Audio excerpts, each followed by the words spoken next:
Welcome to Stanley, Scuba, Sailing, and Adventures. Thanks for dropping by. Don't forget to hit that subscribe button. This is my first attempt at cleaning an outboard engine carburetor. This is an older Yamaha 2-stroke 9.9. I have another video where I showed how to build this outboard engine stand. I had to modify it a little. I took the wheels off and lowered the boards that the engine clamps onto. It was just a little too top heavy and I didn't feel it was quite sturdy enough.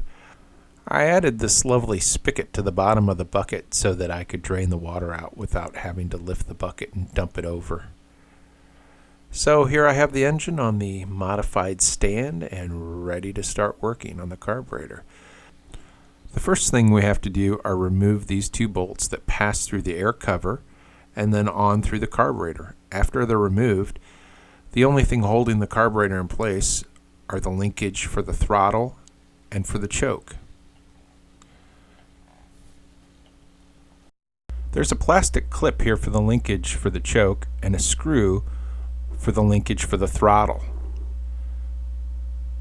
They come off pretty easily. The first thing I did was loosen the screw and then manipulate the carburetor to slide the rod out. This engine's about 10 years old and I wasn't sure how sturdy this little white clip was for the push rod on the choke, so I decided to disconnect the choke at the other end where it slid out a little bit easier, and then I'd look at that clip later. I just didn't want to take a chance that I would break it or something like that. I figured with this rod still on I'd be able to slide the carburetor out. And I was right. With a little manipulation I was able to slide the carburetor through. However, I still have the fuel hose connected on the other side. I'd forgotten about that. There's a little wire clip here that you need to pinch together and you can slide down the fuel hose to completely disconnect the carburetor from the outboard engine. Once I had the carburetor out, it was time to open it up and have a look inside.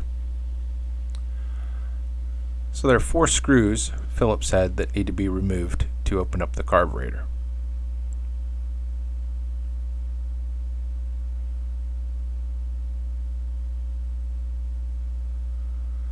Once those 4 screws are removed, the top just lifts off.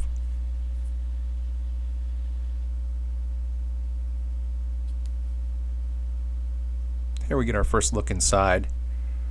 Not too dirty. You can see there's still some fuel in there. The float moves freely, so I'm not too concerned with that. There's a little black rubber stopper that has to be removed, and that simply pulls out. I set that aside with the screws. And then from the research I did, this is usually where the problem occurs. There are these 2 brass pieces, actually there are 3, that have very small holes, and those are what typically get clogged up and need the most attention when you're cleaning out the carburetor. And they're easily removed with a flathead screwdriver.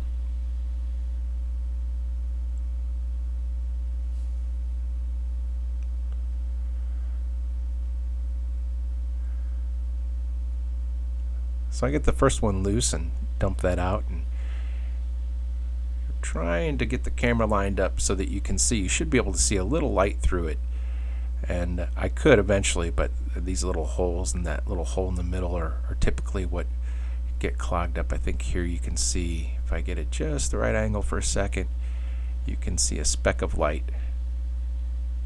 there. Yeah, so I'll need to put a bunch of carburetor cleaner through that and through the other little holes.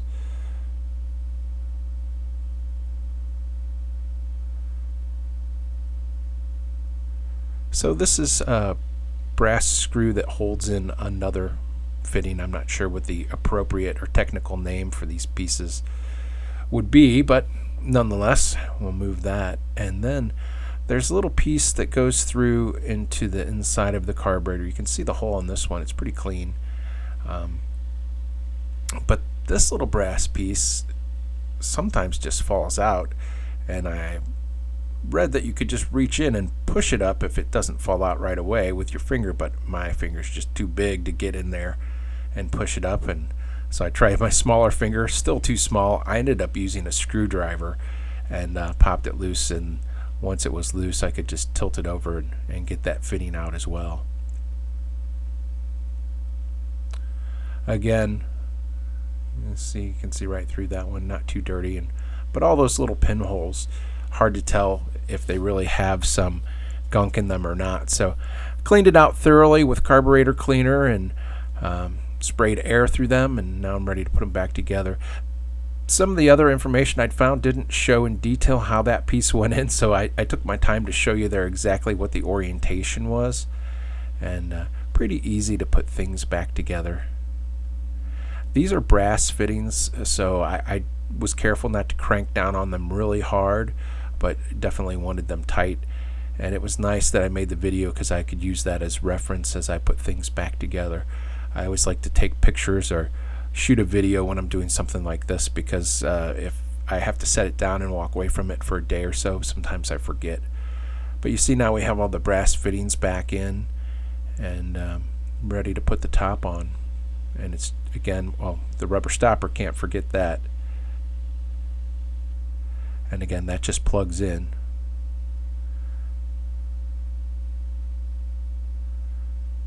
And then the top goes back on.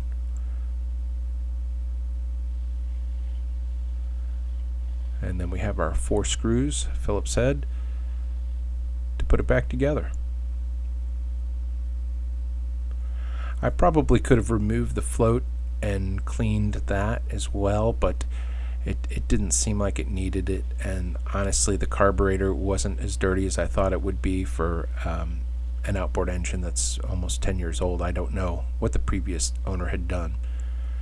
So after I finished that, I turned the carburetor over and decided to open this side and have a look. So again, 4 Phillips head screws that need to be removed. Remove those.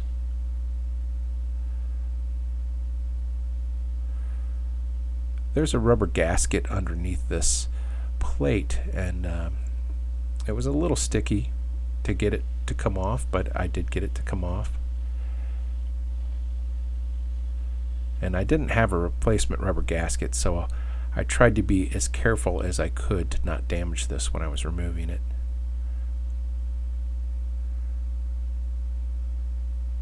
And luckily I was able to get it off in one piece, and it seemed like it was in pretty good shape still.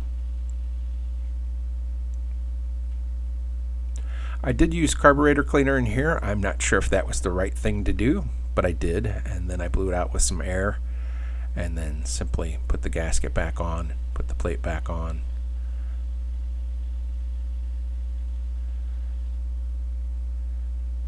And return the 4 screws to hold the plate on. So I got my carburetor put back together and slid it back into the outboard engine. And again, I was trying to do this with one hand while filming, so I didn't have a stand for the camera, so I had to set things down every once in a while. But we have those 2 bolts we took out, the very first step, that go through this outer channel on the carburetor and then into the engine block. So slide through the air filter, and then there's like a groove alongside of the carburetor, and they lock into the engine block. And here you can see there's this little plastic clip for the choke push lever that I did disconnect, and it was in pretty good shape. It didn't seem very brittle at all. And here's the push rod with the screw attachment for the throttle itself. So again, before I tighten things up with those 2 bolts through the air cover, it was just a matter of manipulating things. This clip works really nicely. I think this is a great design for the choke. It just pushes down, and then tighten those bolts up that run through the air cover. Not nearly as bad as I had thought. This is my first attempt at ever cleaning a carburetor. Oh yeah, and then that fuel hose, had to get that reconnected. I used that same clip. It was in pretty good shape. And fired up. It actually fired up on the first pull. And that was my first adventure in carburetor cleaning. Thanks for watching. Appreciate it.